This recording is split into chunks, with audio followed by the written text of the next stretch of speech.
Hey guys, so we're gonna do a day in the life of a UCF student who's gonna be crafting today because I gotta make some sorority shirts and stuff like that, and just ones for other colleges. So we're gonna go to the store, go get that stuff, and then I gotta work later today. I already got ready, cleaned up the dorm, so yeah, we're gonna go and do that. Goal is to do a week showing a week of a UCF student and working and being in a sorority and doing all of that. So I will try to keep you guys updated. Okay, we're gonna see how the setup works because we're on my phone stand. But we just got out of Target, so we got both the shirts. They have the things on them. Well, the thing didn't go off, but I'm gonna have to go back and do that. Anyways, I got the shirt. It's because I did self-checkout and I wasn't paying attention because there was like such a long line. So I had a medium and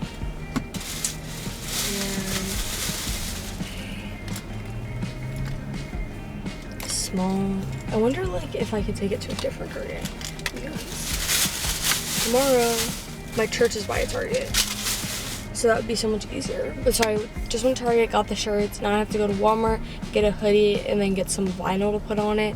And then we'll be set. Somewhere I gotta get lunch in there too. I haven't eaten lunch. I haven't really eaten breakfast either because I just got up. So keep you updated, and yeah. Second store down, I got the Cricut iron-on for the, this goes for the Cricut Joy. So it's for the one that I have in my dorm. My mom has the Cricut Air 3. So that's the bigger one, so I don't know if I'll do it at home or here, but this is the little one that I have, so I could do it in my dorm. And it came in a pack of 3, and this was like $8 for like all 3, and it comes with red, white, and black, which will work perfect because I have to make the shirt with the white lettering, and then I have to make Sam shirts that has red and black. So yep, but they didn't have the hoodie that I needed. So I'll have to go to like Michael's or Hobby Lobby, so I'm gonna tackle that tomorrow, and I'm gonna focus on getting lunch and heading back to the dorm so that I can head to work. So yeah. Okay guys, so I did end up going to Hobby Lobby, so I ended up getting the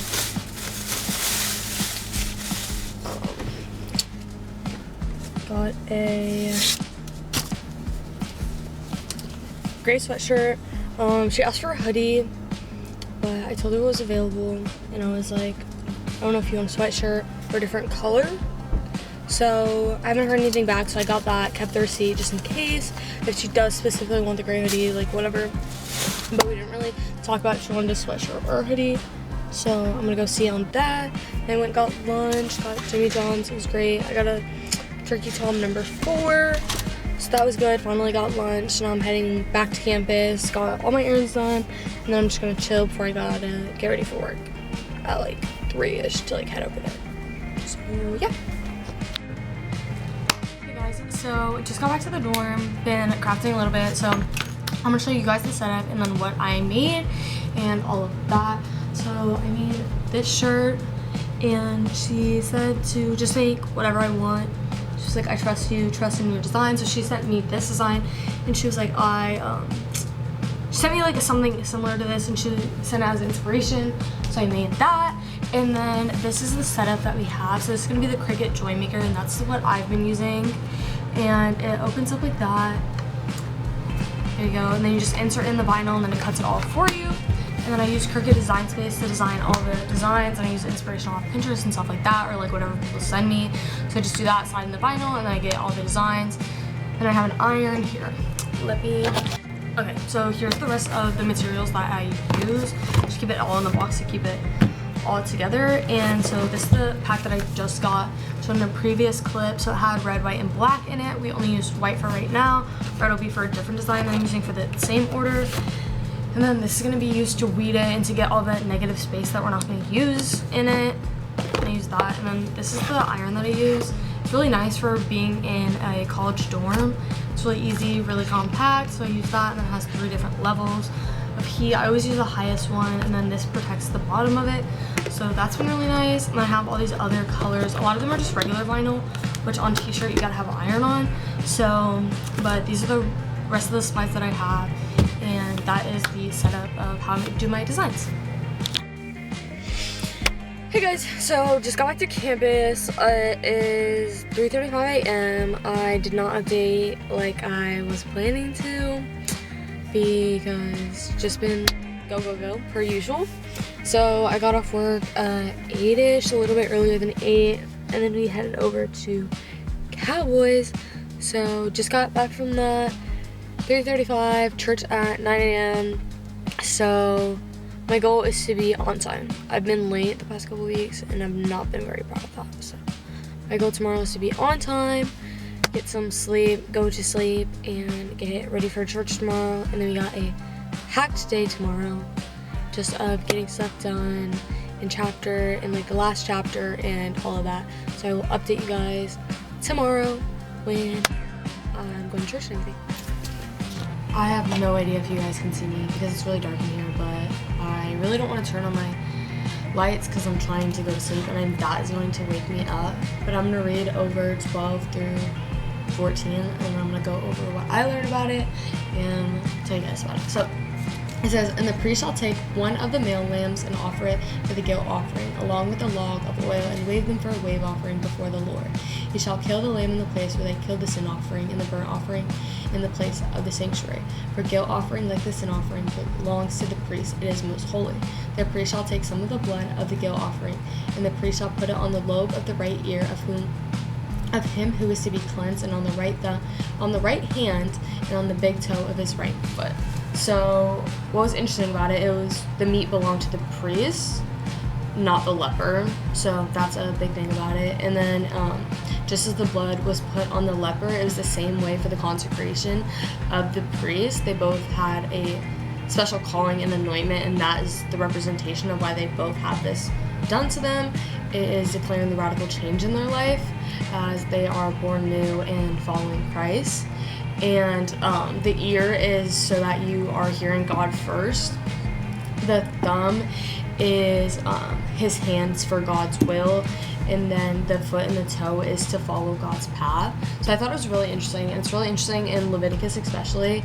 It is very looked over in my opinion as one of the boring books of the Bible, but I find it really interesting because everything has such a intense purpose, and like every number of like Acts and so everything in Exodus and like all the laws and like every single number has a meaning and every word has a meaning, and it's just like crazy how everything is so connected and how like everything has a thought out purpose. So I found that really interesting, and that's been a really big thing when reading this and actually diving deep and studying the word. And that's why I don't try to do a chapter a day. Sometimes I do if they're like shorter or I'm like really feel like intense need, but I just try to read whatever I feel that God is calling me to do, and try to at least spend some time in my day with God, and that is my goal. And I've been studying the word, and it's why it's taking me a little bit longer because I'm actually breaking down what the word means and the purpose of all of it, and it's making it a lot more interesting and actually like making sense to my life and how I can apply this, and also the context of how it was back then. So yeah. Hey guys, so I just got out of church and volunteering. I was with 4th grade today, so I got to volunteer with all the little 4th graders today, and then I went to the 9 a.m. service. So I'm going to talk a little bit about what they talked about at church, and since we're talking about Thanksgiving, since Thanksgiving is coming up, it's all about being thankful for what God is giving us and not having a complaining spirit. So it talks about why, obviously, the complaining spirit, it like bothers God, especially because they were referring to the children of Israel and how they were heading for the promised land, but they gave that up because of like fear and just not having trust in God and his plan, since when they went they already found people were there. So it was all about that, and it says that God hates a complaining spirit because it reflects a loss of perspective.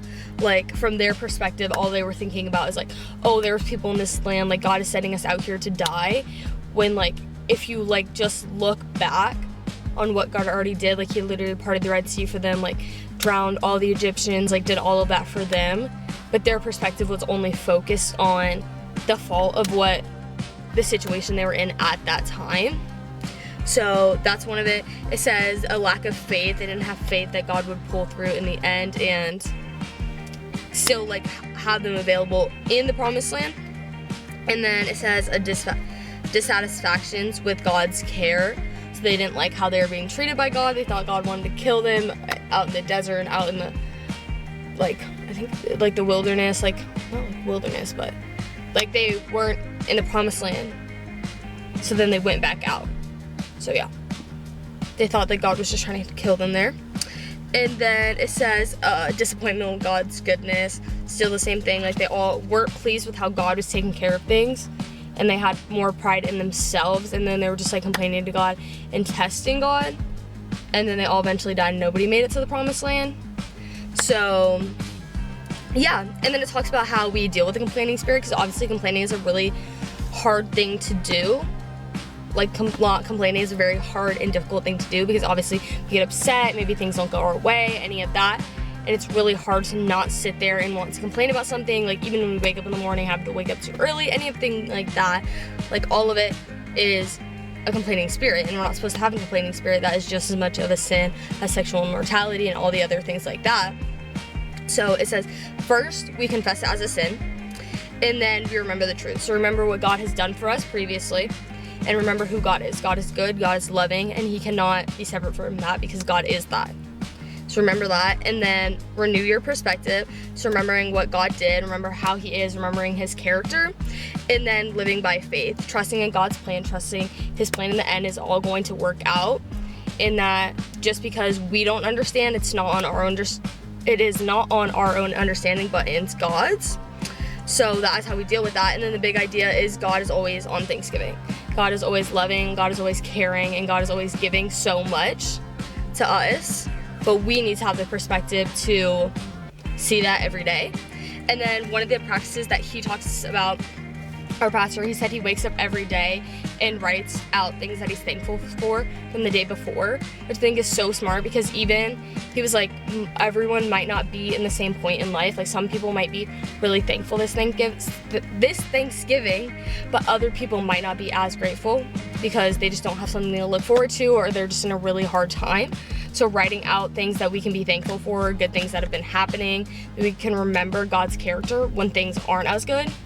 I was doing that for a while, and I really want to get back into it, because just seeing like every single day having something to be grateful for and waking up, like it's such a good reminder, and like you can like look back on all of that, and a lot of it is like I see like answered prayers like over time. So that's like really nice to see. And like especially in kids church, like I always like we walk in and like all the kids like sit down. I'm always like, what's the best part of your week? And some of them will be like, I don't know. And I'm like, well, what's a good part? And they're like, I just don't have one. And like that like hurts my heart so bad, because I'm like, well, like you have to have like one good thing that happened this week, and just like pushing them to like think of like something that they can be happy about that week. Then they get excited, then they start talking, and they're like, oh my gosh, well, I had a sleepover with my friend, or like I got to go to Disney, or like I got to do this. And like hearing about all like the little happy things that they have is like so like wonderful, and it reminds them like what they can be thankful for, because what God has given them. So I think that is a great thing for Thanksgiving, obviously reminding us that we need to be thankful in God and his plan and all of that. So that was a great message. Volunteering went great, and yeah, I'm gonna go do some crafts, work on hoodies, sweatshirts, all of that. I have like 5 orders to do, so we're gonna try to hit them all today and finish those all up. So yeah.